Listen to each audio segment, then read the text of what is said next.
यहाँ पर हमें प्रॉब्लम दे रखी है 2000 C2 plus 2000 C5 plus 2000 C8 up to 2000 C 2000। इसका सम करना है इस सीरीज का। तो देखते हैं इसको कैसे कर सकते हैं। तो यहाँ पर एफ ऑफ एक्स हमने माना एक फंक्शन है जो कि 1 + x⁴ है। ये बाइनोमियल थ्योरम से रिलेटेड क्वेश्चन है, तो आपको पता होगा कि इसका एक्सपेंशन कैसे करता है। 2000 C0 x⁴0 2000, फिर यहाँ k की वैल्यू है 2000 C1 x⁴1, ऐसे 2000 C 2000 x⁴2000, ऐसे इसका एक्सपेंशन करते हैं बाइनोमियल थ्योरम से। आपको पता होगा omega cube root of unity के बारे में आपने सुना होगा। तो ओमेगा एक क्यूब रूट ऑफ यूनिटी है जिसकी वैल्यू होती है -1 + √3 i/2। और ओमेगा क्यूब यानी इसका सिंपली आप क्यूब करोगे तो आपको 1 मिल जाएगा। और ये एक वहां पर इक्वेशन बनती है जब आप क्यूब रूट ऑफ यूनिटी को देखते हो कि 1 + ओमेगा प्लस इसका स्क्वायर ये 0 होता है। तो ये आपको क्यूब रूट ऑफ यूनिटी से इंफॉर्मेशन पता चलेगी। अब आपने क्या किया है, f(1), यहाँ f(1) का क्या मतलब है कि x की जगह 1 रख दिया आपने। तो यहाँ पर आपके पास क्या आएगा, x की जगह 1 रख देंगे तो यहाँ पर आपके पास जो बनेगा 2000 C0 plus 2000 C1 plus 2000 C2 plus 2000 C3 up to 2000 C 2000। यहाँ पे सिर्फ 2588 वाली टर्म है। यहाँ पर जब x की वैल्यू 1 रखेंगे तो 0 से लेकर 2000 तक की पूरी टर्म आएगी। Omega times F of omega. अब यहाँ पर देख हम ये जो हमने लिखा है इसका यूज करने वाला है। एफ ऑफ ओमेगा के क्या मतलब है कि एक्स की जगह आप ओमेगा रख देंगे यहाँ पे। तो सबसे पहले यहाँ पर वही 2000 C0 ओमेगा की पावर 0 आएगा।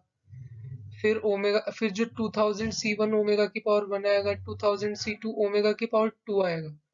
अब जो वो ओमेगा की पावर 2 आएगा जब उसको ओमेगा से मल्टीप्लाई करेंगे तो वो ओमेगा क्यूब बन जाएगा, तो वो 1 हो जाएगा। तो अब आप देखेंगे कि ये हमने क्या लिखा है, ऊपर सिर्फ ये क्यों बच रहा है, आगे में क्या है हमने ओमेगा स्क्वायर किया है और एफ ऑफ ओमेगा स्क्वायर किया। तो एफ ऑफ ओमेगा स्क्वायर में क्या आएगा कि जैसे 2000 C0, फिर यहाँ पर ओमेगा स्क्वायर की पावर 0 आएगा, फिर ओमेगा स्क्वायर की पावर 1, फिर ओमेगा स्क्वायर की पावर 4। तो फिर वही 2000 C2 में ओमेगा की पावर 4 आ रहा है, फिर उसको ओमेगा स्क्वायर से मल्टीप्लाई करेंगे तो ओमेगा की पावर 6 बन जाएगा। जो कि इसका अगर आप पावर मतलब यहाँ पर ओमेगा की पावर 6 निकालोगे, दोनों तरफ ओमेगा क्यूब से मल्टीप्लाई कर दो तो आपको पता चल जाएगा वो 1 आएगा। तो हम क्या कर रहे हैं, फिर इस साइड, और जब तो यहाँ पे 2000 से 2 में इन तीनों में ही 1, इन तीनों में ही मतलब 3 बार ऐड हो रहा है। और बाकी में क्या होगा कि शुरू में तो वो 0 से लेकर 2000 तक के पूरे थे जब हमने एफ ऑफ 1 निकाला था। इसमें उनमें ओमेगा आ जाएगा और किसी में ओमेगा स्क्वायर हो जाएगा। और जब उन तीनों का सम करेंगे, हमने क्या इन तीनों इक्वेशन का निकाला और इन तीनों का सम किया है। तो वो जो बाकी के जो टर्म आएंगे जैसे 2000 C 0 1, उनमें क्या होगा, वो 2000 C 0 बाहर लेने के बाद हमारे पास ये टर्म बचेगी। कभी 2000 C 0 के आगे ओमेगा का कोफिशिएंट आएगा एक इक्वेशन में, एक इक्वेशन में ओमेगा स्क्वायर का कोफिशिएंट आएगा, एक एक इक्वेशन में 1 आएगा।